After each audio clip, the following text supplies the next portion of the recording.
My name's Lindsay Tanner. I'm the Minister for Finance and Deregulation, and with me, of course, is John Keane, author of The Life and Death of Democracy, and we're going to be engaging in a conversation with you this evening. Delighted to be with you again. There may be one or two of you here in the audience who will know that I was here last night as part of the Q&A program on the ABC, so I'm starting to feel familiar with the place. I've had the good fortune to actually be able to read John's book. I've read all of it. It's quite long, but it's a delightful book and fascinating because of the sweep of the canvas of the book, going from the earliest days of known human civilization right up to the modern day and spanning all continents. And Australia figures reasonably significantly. I'm sure the fact that John is actually Australian, although he left Australia quite a long time ago, had nothing to do with the fact that we figure prominently and usually with a reasonable degree of positive description. But it is a tremendous book. It is a book really worth reading, and if you want to have some evidence that I put my money where my mouth is, the head of my department has recently left the finance department to move to run the defence department, and we had a little going away drinks for him a week or so ago, and as the departing gift for him, I gave him a copy of John's book. That's how highly I think of it. So can I ask you please to put your hands together to welcome John Keane for an introduction. Thank you very much. Thank you very much. That was a Greek gift, if ever I've heard of one. So, ladies and gentlemen, citizens, citizenesses, as they would say in the early 19th century, it's wonderful to be here. I'm particularly interested in your, Lindsay, your comments and complaints about the book. It's an attempt to write in a different way, democratically even, a sort of open text, a new history of democracy. The last one was written during the 19th century, towards the last quarter of the 19th century. A lot of things have changed since then. Conceived around 1998-99, and took, needless to say, a lot of my life, a lot of sweat, a lot of difficulty, a lot of pain, a lot of confusion, and also a tremendous amount of joy. You know this word serendipity, beautiful English word. I have a new definition of serendipity, which is that you slave your insides out, trying to craft a new history and to say new things and to add with precision as much detail and characters and sense of irony. And it comes out in the UK in early June, in the midst of the gravest parliamentary corruption scandal since the early 19th century. And, even the title, The Life and Death of Democracy, had a great resonance, and it got off to a great start. So, I'm very glad to be here, and I'm looking forward to Lindsay's thoughts about democracy and its history. Well, my first question for John is that his primary thesis or initial thesis in the book is that the view that we all have that democracy was invented by the ancient Greeks is in fact inaccurate, and there is evidence to suggest democratic forms of governance predating ancient Greece, and that this has been overlooked by history. So I wonder if you could first just outline for us why we're wrong if we think of ancient Greece as the first cradle of democracy.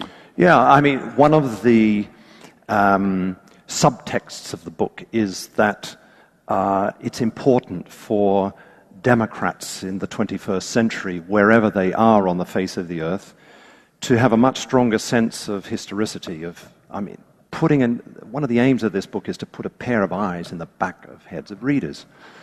When you do that, you're forced to realize all kinds of things of which you were unaware. It certainly teaches you to be much more sensitive to the novelty of our times, and also to the roots of things that we take for granted. And here's one.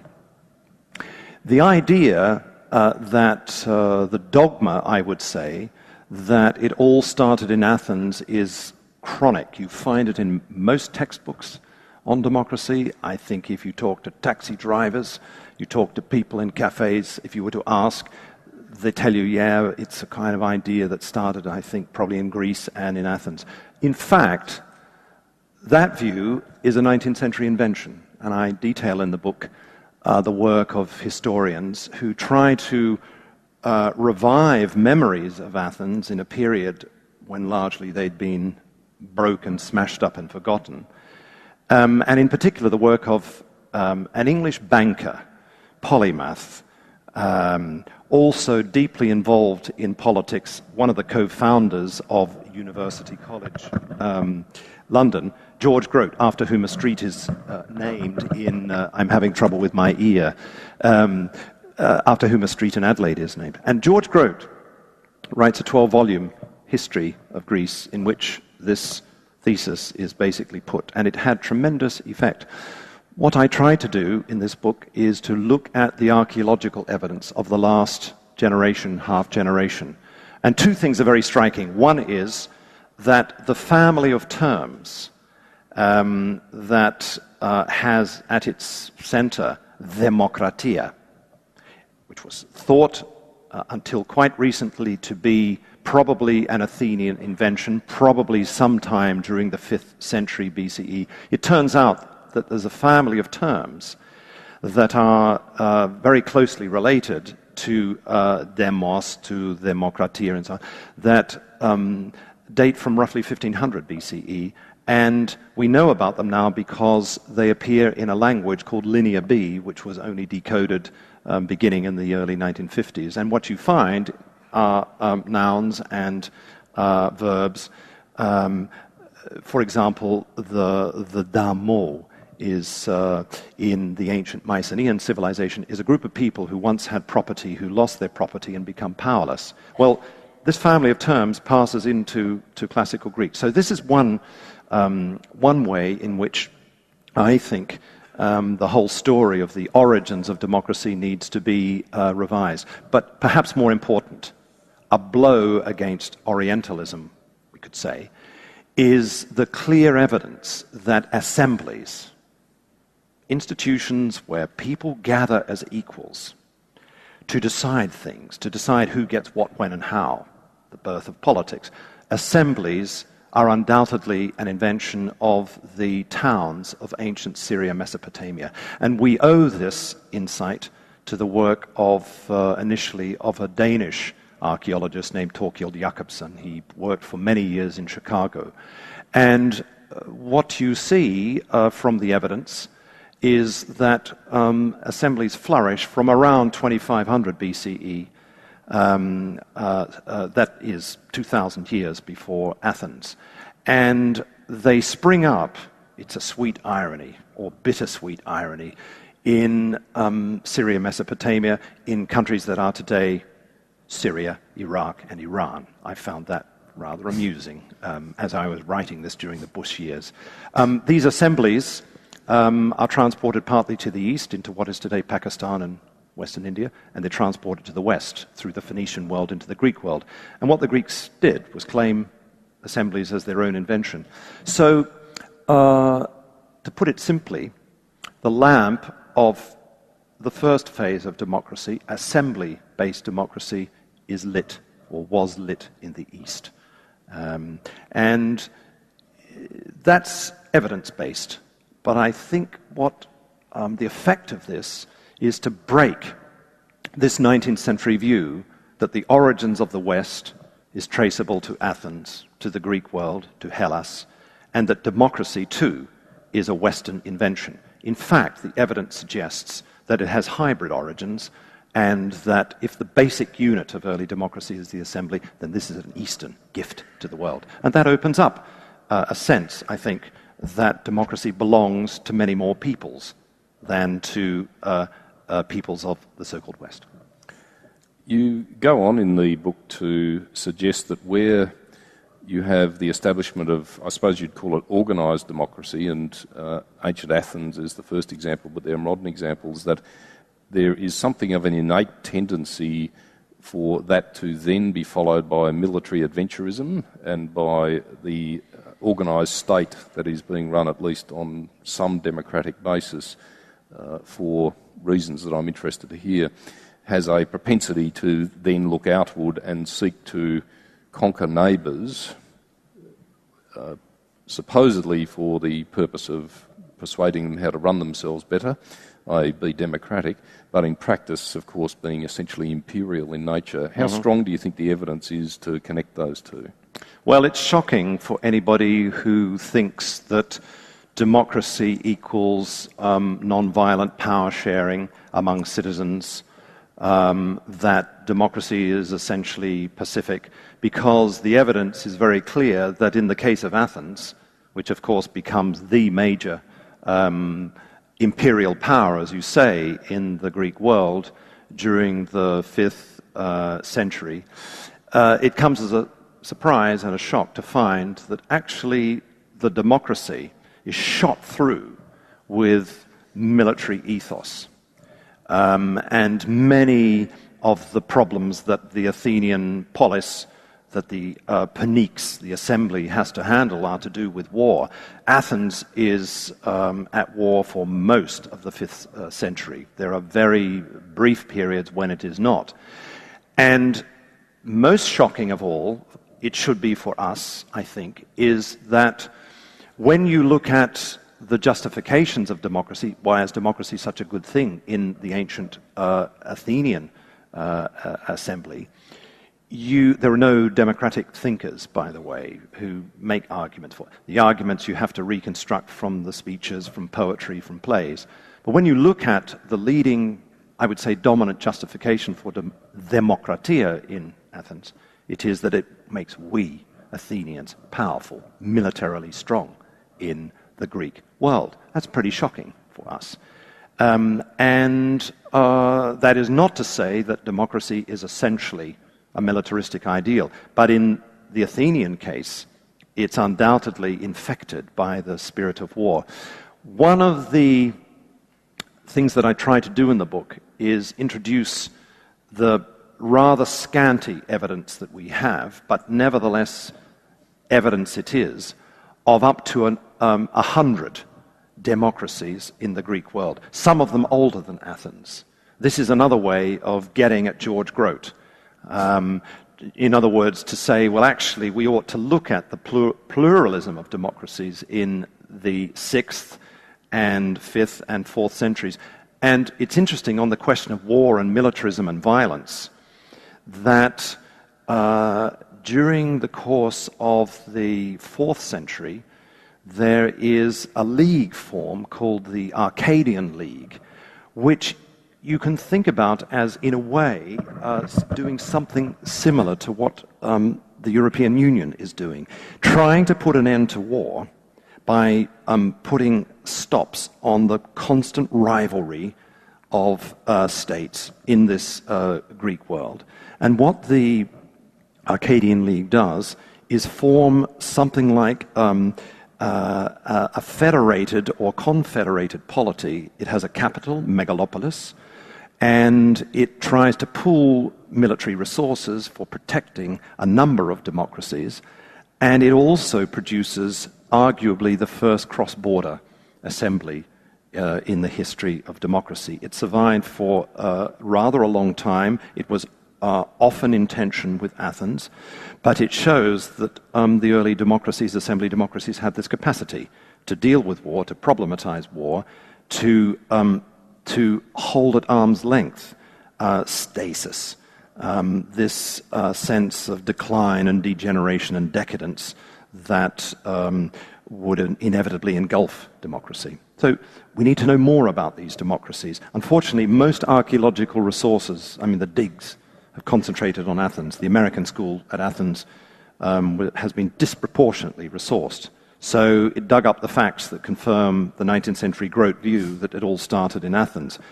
A good deal more digging and resourcing of digging throughout the Greek world, I think, would greatly change our picture. And I try in the book to introduce the evidence that the fresh evidence that we have. There are many who see the rise of Christianity as having a significant role in the emergence of the values base which underpins what we see as modern democracy, and in particular the notion that all human beings are equal and that society should be run on the basis of love and harmony rather than inequality and violence.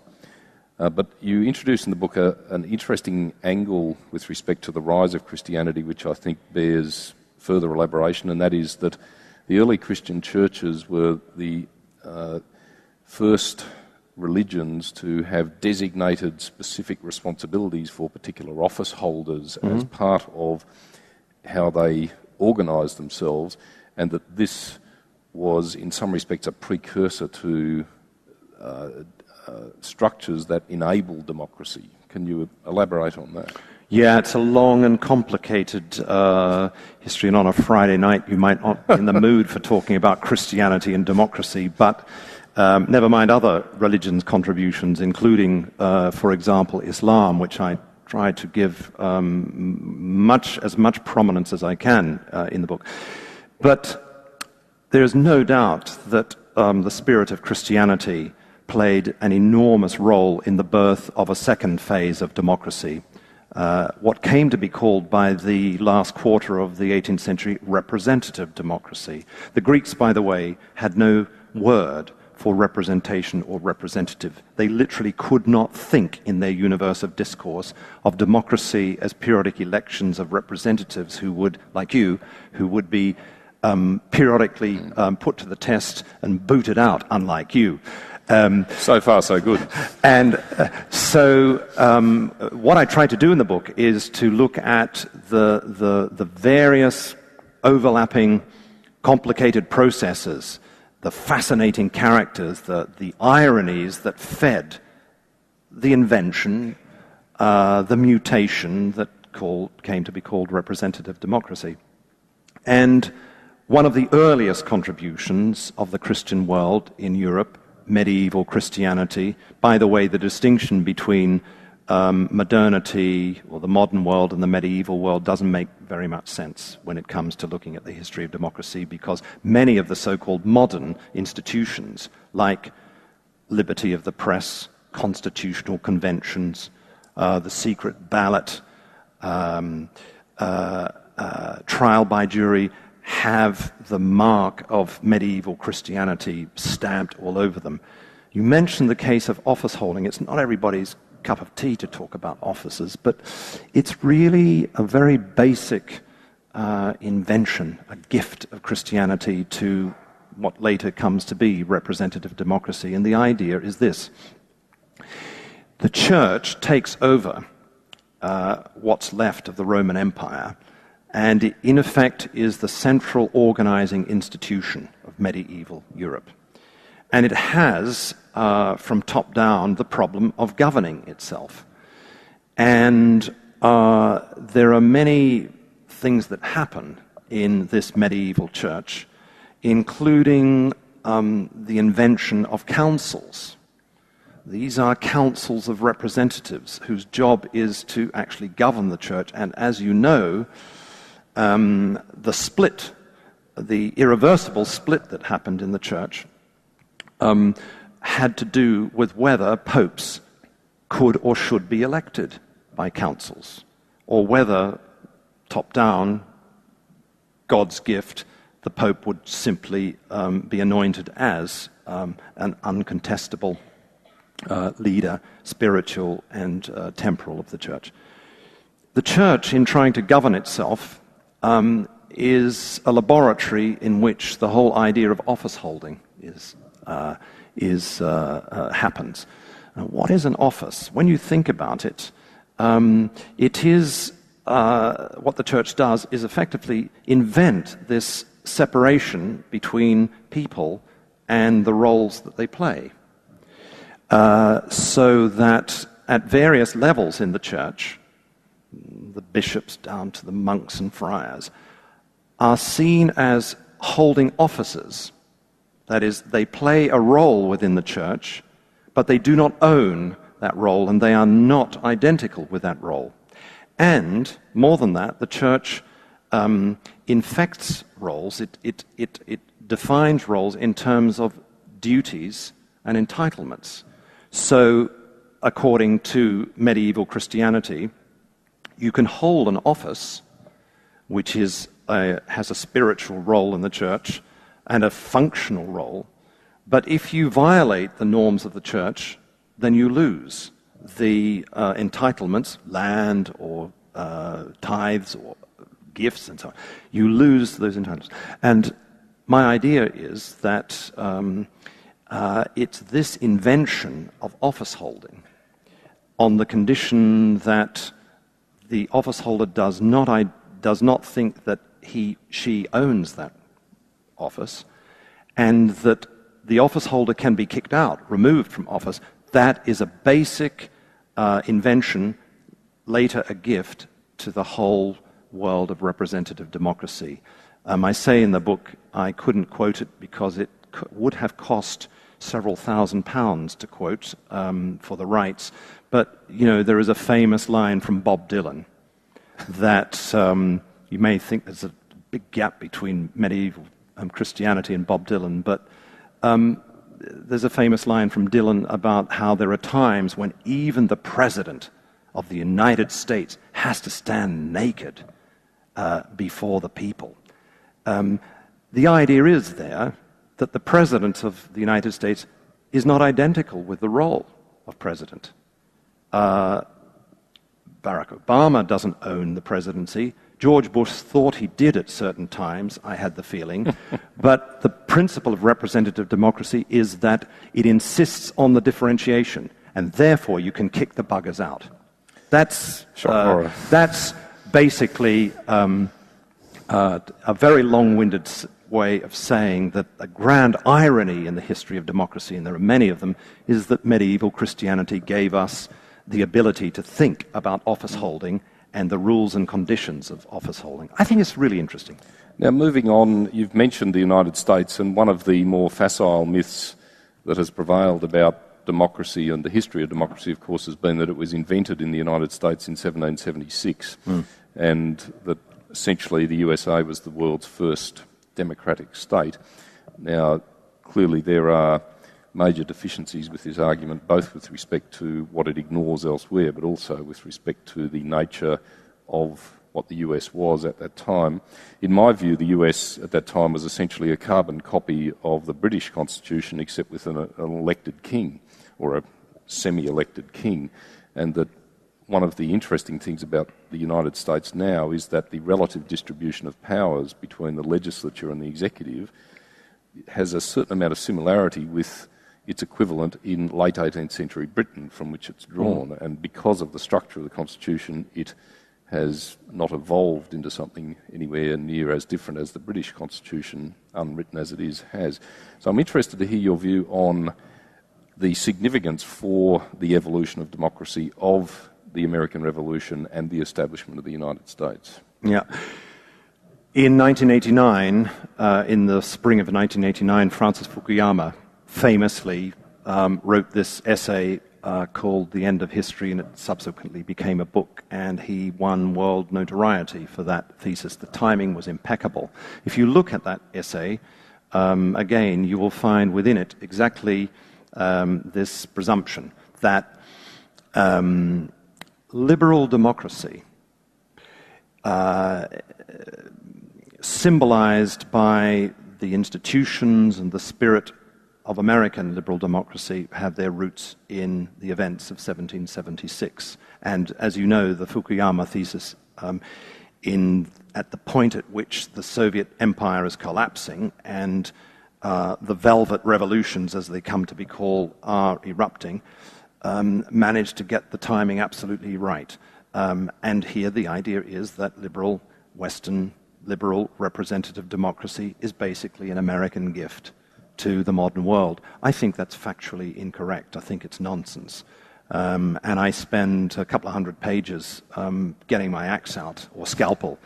And for a lot of reasons, including, these gifts of medieval Christianity to the whole idea of representative democracy, which the American revolutionaries had absorbed and took over. But many institutions had already been invented: liberty of the press, trial by jury, constitutional conventions, office holding, etc. These all predated 1776. And you are also right about the interdependence of the unwritten British Constitution and events in the colonies.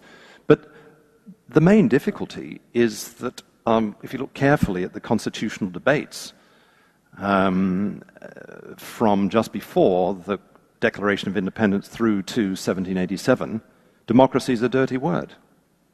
And I've looked very carefully, and you'll find that there is virtually nobody who, among the so-called founding fathers, who put together a constitutional package that Madison calls a compound republic, large territorial federation where there is a written constitution, unlike in Britain, and where there is provision for power sharing and elections.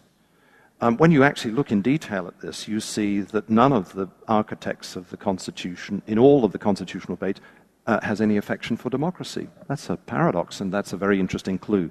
It turns out that it's, I think, much better to think of the American Revolution as a Republican breakthrough, but it was championed by and underpinned by actually landed aristocratic, gentlemanly American colonist types, men, who, when they spoke endlessly, as they did about the people, the term is repeated endlessly in the constitutional debates. It's a kind of phantomic people, because when they mean the people, they mean themselves, yes.